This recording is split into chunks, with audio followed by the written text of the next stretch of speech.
When I married Daniel, his children were still young enough to believe every goodbye might be forever. Emma was only 6, and Noah had just turned 4. Their mother had disappeared from their lives long before I arrived, leaving behind empty bedrooms, broken routines, and 2 little hearts that no longer trusted promises. The house itself felt cold when I first stepped inside it, like laughter had been missing for years. Toys sat untouched in corners, family photos had been taken down, and silence followed Daniel everywhere like a shadow he couldn't escape. The first night after our wedding, Emma stood nervously outside the guest room that had become mine. She held a stuffed rabbit tightly against her chest and stared at me with frightened eyes. "Are you going to leave too?" she whispered so softly I almost didn't hear it. That question broke something inside me. No child should ever have to ask that. I knelt beside her, brushed the hair from her face, and promised I wasn't going anywhere. She studied me for a long moment before slowly wrapping her tiny arms around my neck. From that night on, I loved those children as if they had been born from my own body. I gave everything I had to that family. Every morning, I woke before sunrise to pack lunches, braid Emma's hair for school, and make Noah laugh when he refused to eat breakfast. I worked long shifts during the day and still came home with enough energy to help with homework, clean the house, and cook dinner before Daniel arrived. When the children got sick, I stayed awake beside their beds all night with cold towels and medicine while Daniel slept through most of it because he had work in the morning. Years passed, and the children slowly stopped looking over their shoulders waiting for abandonment. Emma began calling me Mom without even realizing it one afternoon while I helped her bake cookies. Noah started reaching for my hand automatically whenever we crossed the street. Those small moments meant everything to me. They weren't just Daniel's children anymore.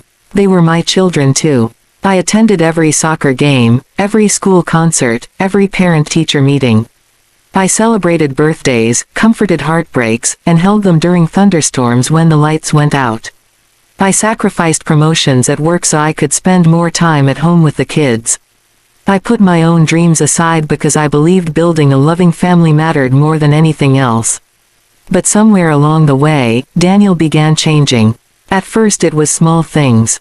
He stopped complimenting me. He barely looked at me during dinner conversations. Sometimes he'd come home late and head straight for the shower without explaining where he'd been. Then came the criticism. He complained about my appearance, my clothes, even the way I laughed. One evening, he stared at the gray strand in my hair and joked, "You're starting to look older than your age." I laughed weakly at the time, pretending it didn't hurt. But deep down, I could feel distance growing between us like a crack spreading through glass. And no matter how much love I poured into our family, I was beginning to realize that love alone could not stop someone from slowly walking away emotionally long before they ever leave physically. The truth came into my life quietly, disguised as an ordinary afternoon. I had left work early that day because Daniel texted me saying he'd be home for dinner, something that had become rare over the past few months. Part of me felt hopeful. Maybe this was our chance to reconnect. Maybe the distance between us was finally ending. On the drive home, I stopped at the grocery store and bought everything he used to love: steak, fresh vegetables, and the chocolate cake he always asked for on stressful days. I remember smiling to myself while standing in line, convincing my heart that marriages survive hard seasons all the time. When I pulled into the driveway, I noticed a car parked outside that I didn't recognize. It was sleek, expensive, and far too young looking to belong to any of our neighbors. A strange feeling settled into my stomach, but I ignored it. I carried the grocery bags inside and immediately heard laughter drifting from upstairs. A woman's laughter. I froze. For a moment, my brain refused to understand what my ears already knew. My hands tightened around the grocery bags as I slowly climbed the stairs. Every step felt heavier than the last. By the time I reached the bedroom door, my heart was pounding so violently it almost hurt to breathe. Then I opened the door. A young blonde woman sat on my bed wearing one of Daniel's shirts. Her makeup was perfect, her legs crossed comfortably like she already belonged there. Daniel stood near the dresser, staring at me in complete shock. Nobody moved. Nobody spoke. The silence was unbearable. The grocery bag slipped from my hands and crashed onto the floor. Oranges rolled across the room while a carton of milk burst open against the carpet. I stared at the mess because somehow it felt easier than looking at my husband betraying me in the very room we once shared. The woman grabbed her purse quickly, avoiding eye contact as she rushed toward the door. Daniel didn't stop her. He didn't stop me either. He just stood there rubbing his forehead like I was an inconvenience interrupting his day. "This isn't what it looks like," he muttered finally. I laughed once, a broken sound filled with disbelief. "Then what exactly does it look like, Daniel?" He sighed heavily instead of apologizing. That hurt more than anything. There was no guilt in his eyes. No shame. Only irritation that the truth had arrived sooner than he planned. "I haven't been happy for a long time," he said coldly. "Things between us changed years ago." I stared at him, unable to believe what I was hearing. "I raised your children. I built this family with you. And I appreciate that," he replied casually, like he was thanking someone for watering plants while he was away. "But people grow apart. People grow apart." The words echoed in my mind while my entire world collapsed around me. I asked him if she was the reason he'd been distant lately. He didn't answer directly, which was answer enough. "She makes me feel young again," he admitted after a long silence. Young again, as though my years of sacrifice had somehow become a burden he no longer wanted attached to his life. I looked around the bedroom, the framed family photos, the blankets I had washed 1,000 times, the home I spent decades building, and suddenly none of it felt real anymore. Then Daniel said the words that shattered whatever remained of my heart. "Maybe it's time for you to leave for a while. Not us. Not him. Me." The woman who stayed through everything was now being pushed out like an unwanted guest in her own life. The apartment I moved into after leaving Daniel barely felt livable. The walls were cracked, the kitchen lights flickered constantly, and the bedroom was so small that the bed nearly touched both sides of the room. But it was all I could afford after years of sacrificing my own financial security for the family I thought would last forever. The first night there, I sat alone on the floor surrounded by unopened boxes because I didn't even have the strength to unpack. The silence felt unbearable. For over 20 years, my life had revolved around a busy household filled with children's laughter, school schedules, late-night talks, and family dinners. Now all I could hear was the hum of an old refrigerator and distant traffic. Outside my window, the loneliness hit hardest at night. I would lie awake staring at the ceiling, replaying every moment of my marriage, wondering where everything had gone wrong. I blamed myself for things that were never my fault. Maybe I worked too much. Maybe I stopped paying attention to my appearance. Maybe I loved too deeply and forgot to leave something for myself. Daniel's cruel words echoed through my mind constantly. "She makes me feel young again." As if aging beside him had somehow become a crime. But worse than losing Daniel was losing the children. After I left the house, Emma and Noah barely contacted me. Days turned into weeks without a single phone call. I checked my phone obsessively, hoping to see their names appear on the screen, but nothing came. I later learned Daniel had told them I needed space and wanted to start a different life. He painted himself as the victim while quietly erasing me from the family I helped build. That pain nearly destroyed me. I stopped cooking proper meals. I stopped answering messages from friends. Some mornings, I stayed in bed until afternoon because facing another empty day felt pointless. I would stare at old family photos until tears blurred my vision. In every picture, I looked genuinely happy. It terrified me how quickly a life can disappear while the memories remain untouched. Then one rainy evening, everything changed. There was a knock at my apartment door just after sunset. I almost ignored it because I wasn't expecting anyone. But when I opened the door, Emma stood there completely soaked from the rain. Her mascara had run down her face, and she looked like she'd been crying for hours.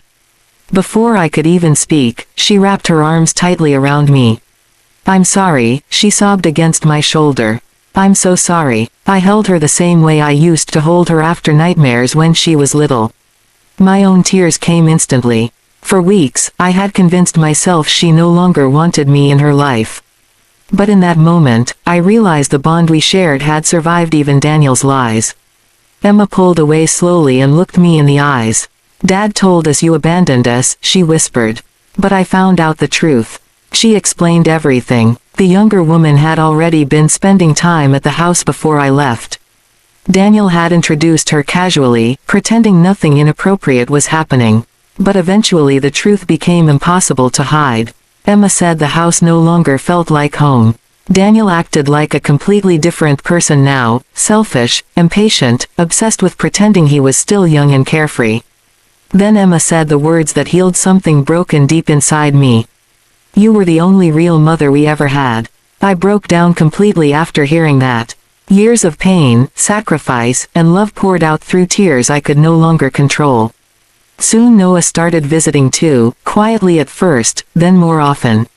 We began sharing dinners together in my tiny apartment, laughing over old memories and rebuilding the connection Daniel tried to destroy. For the first time since losing everything, I finally understood that real love leaves permanent marks on people's hearts, and no betrayal can fully erase them. A year after Daniel threw me out of the life we built together, I found myself standing in front of a mirror one quiet morning, barely recognizing the woman staring back at me. Not because I looked older or different, but because the sadness that once lived in my eyes had finally started fading.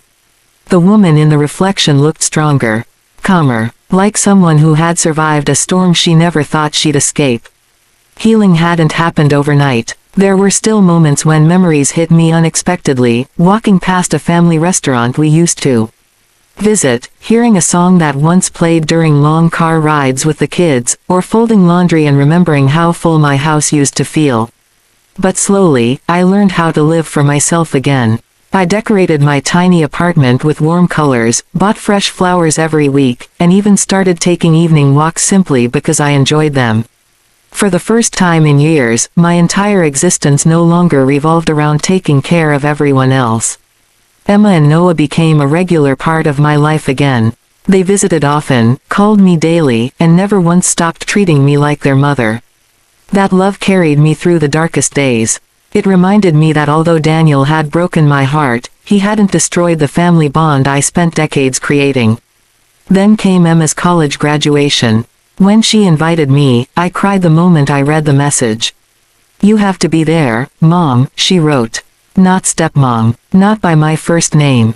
Mom. The ceremony took place in a crowded auditorium filled with proud families holding flowers and cameras. As I searched for my seat, my eyes landed on Daniel sitting several rows ahead. For a brief second, old pain tried to return. But it disappeared almost immediately when I truly looked at him. He seemed older than before. Not physically old, but exhausted. The confidence he once carried so easily had faded. Beside him sat the younger woman he left me for, scrolling through her phone with bored expression, barely paying attention to the ceremony. They didn't look happy together. They looked like strangers pretending to play roles neither of them fully believed anymore. Daniel noticed me and stiffened uncomfortably. But something surprising happened inside me. I felt nothing. No anger. No jealousy. No desire for revenge. Just distance. The kind that comes after finally accepting someone no longer has power over your heart. When Emma's name was called, I stood immediately and clapped harder than anyone else in the room. Tears filled my eyes as she walked proudly across the stage holding her diploma. Every sacrifice I made flashed through my mind in that moment, late nights helping with homework, working overtime to support her dreams, comforting her through heartbreaks and fears. Watching her succeed felt like seeing proof that my love had mattered all along. After the ceremony ended, families rushed together for photos and celebrations. Emma spotted me instantly through the crowd and ran straight into my arms before acknowledging anyone else. Cameras flashed around us while she held my face in her hands and smiled through tears. "I couldn't have done any of this without my mom," she said loudly enough for Daniel to hear. The expression on his face changed immediately. Regret settled over him like a heavy weight he could no longer hide from. Later, while Emma and Noah talked with friends nearby, Daniel approached me quietly. His hands stayed shoved awkwardly into his pockets, and for the first time in years, he looked unsure of himself. "You look good," he said softly. I thanked him politely. There was a long silence before he finally admitted things weren't going well anymore. The excitement of his new relationship had faded quickly. Arguments replaced romance. The freedom he once chased no longer made him happy. I made mistakes, he murmured, avoiding my eyes. I looked at him calmly, realizing I had once begged this man to love me properly while forgetting to love myself at all. Some wounds heal, some lessons stay forever, and sometimes the greatest victory isn't revenge, it's finally becoming someone who no longer needs an apology to move forward.